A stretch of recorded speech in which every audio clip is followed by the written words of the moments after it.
Hi friends, എല്ലാവർക്കും നമസ്കാരം.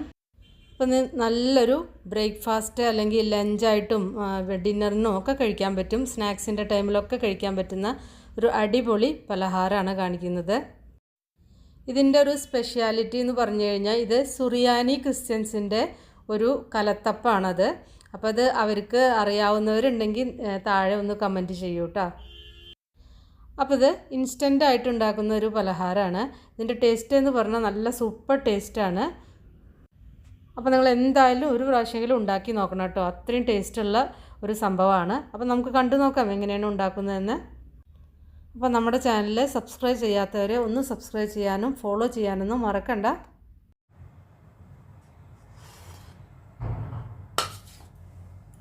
അപ്പോൾ അതിന് വേണ്ടിയിട്ട് ഒരു അരക്കപ്പ് ഉഴുന്നാണ് വെച്ചിരിക്കുന്നത്. ഉഴുന്ന് കുതിർത്തി വെച്ചതാണ്.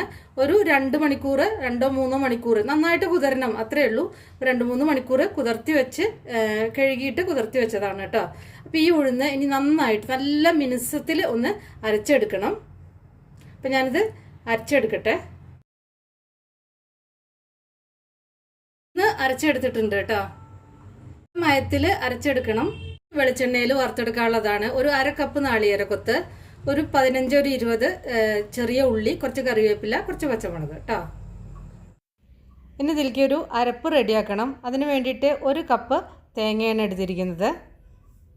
അതിലേക്ക് കുറച്ച് ജീരകം കൂടി ചേർക്കണം. ചെറിയ ജീരകം 1/4 ടീസ്പൂൺ ചെറിയ ജീരകം. ഇതിലേക്ക് ഒരു 3 അല്ലി വെളുത്തുള്ളി. അപ്പോൾ അതാ തേങ്ങയും ജീരകവും അതുപോലെ തന്നെ വെളുത്തുള്ളിയും കൂടി അരച്ചെടുത്തിട്ടുണ്ട്. ഇനി ആ ഉള്ളി ഒന്ന് വഴറ്റിയെടുക്കണം. അപ്പോൾ ഒരു പാൻ അടുപ്പത്ത് വെച്ചിട്ട് അതിലേക്ക് ആവശ്യമായിട്ടുള്ള വെളിച്ചെണ്ണ ഒഴിക്കുക. ഇവിടെ തണുപ്പ് കാരണം വെളിച്ചെണ്ണ കട്ട് ചെയ്തതാണ്. അപ്പോൾ വെളിച്ചെണ്ണ ചൂടായി വരുമ്പോൾ ആ തേങ്ങാക്കൊത്ത് ആദ്യം ഒന്ന് ചേർത്തിട്ട് നന്നായിട്ടൊന്ന് മൂപ്പിച്ചെടുക്കുക. തേങ്ങാക്കൊത്ത് ഒന്ന് ലൈറ്റായിട്ടൊന്ന് നിറം മാറിയിട്ടുണ്ട്. അധികം ഇങ്ങനെ ഓവറായിട്ട് മൂപ്പിക്കരുത്. അതിനി കോരി മാറ്റുക. ഇനി ബാക്കി എണ്ണയിലേക്ക് ആ ചെറിയ ഉള്ളി അരിഞ്ഞതും കറിവേപ്പിലയും പിന്നെ പച്ചമുളകും കൂടി ചേർത്തിട്ട് ഒന്ന് മൂപ്പിച്ചെടുക്കുക. പച്ചമുളക് നിങ്ങൾക്ക് എരിവിന് ആവശ്യമായിട്ട് ചേർക്കാം കേട്ടോ. നല്ല സ്പൈസി ആയിട്ട് വേണമെങ്കിൽ കുറച്ചും കൂടി പച്ചമുളകൊക്കെ ചേർക്കാം. ഞാനിപ്പോൾ ഒരു 2-3 എണ്ണം ചേർത്തിട്ടുണ്ട്. അപ്പോൾ അതാ ഉള്ളിയൊക്കെ മൂത്ത് വന്നിട്ടുണ്ട്. കൂടുതൽ വല്ലാതെ അങ്ങനെ മൂപ്പിക്കണ്ട. ഇതിലേക്കുള്ള മസാല മിക്സൊക്കെ റെഡി ആയിരിക്കുന്നു. ഇനി ഇതാ ഞാൻ ഒരു 1.5 കപ്പ് അരിപ്പൊടിയാണ് എടുത്തിരിക്കുന്നത്. ഞാൻ ഇടിയപ്പത്തിൻ്റെ പൊടി, അതായത് വറുത്ത പൊടി അരിപ്പൊടിയാണ് എടുത്തിരിക്കുന്നത് കേട്ടോ. ഇടിയപ്പത്തിൻ്റെ അല്ലെങ്കിൽ പത്തിരിപ്പൊടി ഏതായാലും എടുക്കാം. അതിലേക്ക് ഈ ഉഴുന്ന് അരച്ചതും കൂടി ചേർക്കുക. ഇതിലേക്ക് ഇനി ആ നാളികേരം അരച്ചതും കൂടിയും ചേർക്കുക. പിന്നെ ഒരു പിടി ചിരകിയ നാളികേരം ചേർക്കുന്നുണ്ട്.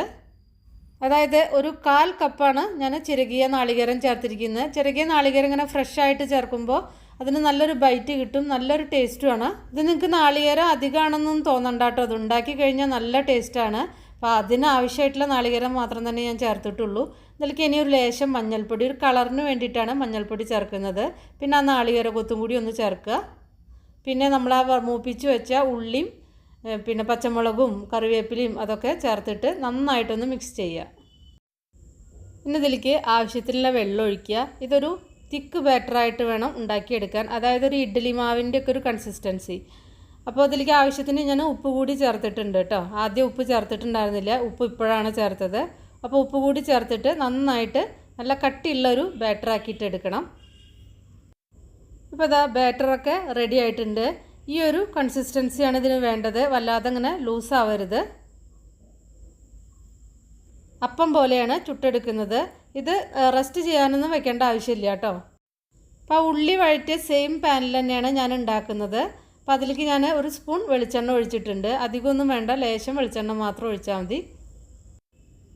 നന്നായിട്ട് ചൂടായി വരുമ്പോൾ അതിലേക്ക് ഒരു 3 സ്പൂൺ ബാറ്ററാണ് ഒഴിക്കേണ്ടത്. അധികം ഒഴിക്കേണ്ട. എന്നിട്ട് ഇങ്ങനെ കുറച്ചൊന്ന് കട്ടിയിൽ പരത്തുക.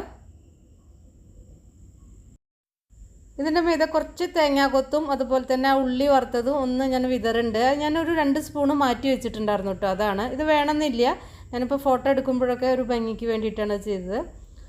ഇതൊന്ന് ഒരു 1-2 മിനിറ്റ് മാത്രമേ ഒന്ന് അടച്ചു വെക്കുന്നുണ്ട്. 1 മിനിറ്റ് ആയാലും മതി. ഒന്ന് അടച്ചു വയ്ക്കുക. അത് കഴിഞ്ഞിട്ട് തുറന്നിട്ട് ഇതൊന്ന് മറിച്ചിടുക. ഇപ്പോൾ ഇതാ മറിച്ചിട്ടിട്ടുണ്ട്. 2 സൈഡും നന്നായിട്ട് മൂപ്പിച്ചെടുക്കുക കേട്ടോ. ഒരു സ്പൂൺ എണ്ണ ഒഴിച്ചാൽ മതി. നിങ്ങൾക്ക് കൂടുതൽ എണ്ണയിൽ ചെയ്യണമെങ്കിൽ അങ്ങനെയും ചെയ്യാം കേട്ടോ. അപ്പോൾ അത് പുറമേ ഇങ്ങനെ കുറച്ചിങ്ങനെ മൊരിഞ്ഞിട്ടുണ്ടിരിക്കും, ഉള്ളിൽ നല്ല ഇങ്ങനെ കുറച്ച് സോഫ്റ്റായിട്ട് അങ്ങനെ ആയിരിക്കും. നല്ല ടേസ്റ്റാണത്. ഇങ്ങനെ പൊട്ടിച്ച് തിന്നാൻ തന്നെ നല്ല ടേസ്റ്റാണ് കേട്ടോ. അപ്പോൾ രണ്ട് സൈഡും റെഡിയായി. ഞാൻ ഒന്നും കൂടി ഉണ്ടാക്കി കാണിക്കുകയാണ്. ഒരു 3 സ്പൂൺ ബാറ്റർ തന്നെയാണ് ഞാൻ ഒഴിച്ചിട്ടുണ്ടായിരുന്നത്. ഒരു സൈഡ് ഒന്ന് മൂത്ത് വരുമ്പോൾ മറിച്ചിടുക, മറ്റേ സൈഡ് അതുപോലെ ഒന്ന് മൂപ്പിച്ചെടുക്കുക. അത്രയേ ഉള്ളൂ. പെട്ടെന്ന് ഉണ്ടാക്കിയെടുക്കാൻ പറ്റും. നമുക്ക് എല്ലാ സമയത്തും ഇഡ്ഡലിയും ദോശയൊക്കെ കഴിച്ച് മടുക്കുമ്പോൾ രാവിലെയൊക്കെ കഴിക്കാൻ പറ്റിയൊരു ബ്രേക്ക്ഫാസ്റ്റ് അല്ലെങ്കിൽ ഡിന്നറിനൊക്കെ കഴിക്കാൻ പറ്റും. എന്നിട്ട് നിങ്ങൾക്ക് ഇഷ്ടപ്പെട്ട കറിയുടെ കൂടെ കഴിക്കാം കേട്ടോ. അപ്പോൾ ക്രിസ്മസൊക്കെ ആകുമ്പോൾ നോൺ വെജ് കറിയുടെ കൂടെയൊക്കെ നിങ്ങൾക്ക് കഴിക്കാം, അല്ലെങ്കിൽ മുട്ടക്കറി, അല്ലെങ്കിൽ പിന്നെ വെജിറ്റബിൾ കറിയും കുറുമയുടെ കൂടെയൊക്കെ കഴിക്കാം. ഞാനിപ്പോൾ ഇതിന് പ്രത്യേകിച്ച് ഒരു കറി ഉണ്ടാക്കിയില്ല, കാരണം എനിക്ക് അതിൻ്റെ ഒരു ആവശ്യം തോന്നിയില്ല. അത്രയ്ക്കും ടേസ്റ്റാണ്. ഇത് വെറുതെ ഇങ്ങനെ കഴിക്കാൻ തന്നെ നല്ല ടേസ്റ്റായിരുന്നു. അപ്പോൾ പിന്നെ ഒരു കറിയുടെ ഒരു ആവശ്യം തോന്നിയില്ല, അത് കാരണം ഞാൻ ഉണ്ടാക്കിയില്ല. അപ്പോൾ നിങ്ങൾ ഒരു പ്രാവശ്യമെങ്കിലും എന്തായാലും ഉണ്ടാക്കി നോക്കണം, നിങ്ങൾക്ക് ഇഷ്ടപ്പെടും. അപ്പോൾ ഉണ്ടാക്കി നോക്കിയിട്ട് നിങ്ങളുടെ ഫീഡ്ബാക്കൊക്കെ അറിയിക്കുക. ഇഷ്ടപ്പെട്ടാൽ ലൈക്ക് ചെയ്യാനും കമൻറ്റ് ചെയ്യാനും ഷെയർ ചെയ്യാനും ഫോളോ ചെയ്യാനൊന്നും മറക്കണ്ട. അപ്പോൾ ഇനി നമുക്ക് വേറെ ഈസി റെസിപ്പി വീണ്ടും കാണാം. താങ്ക്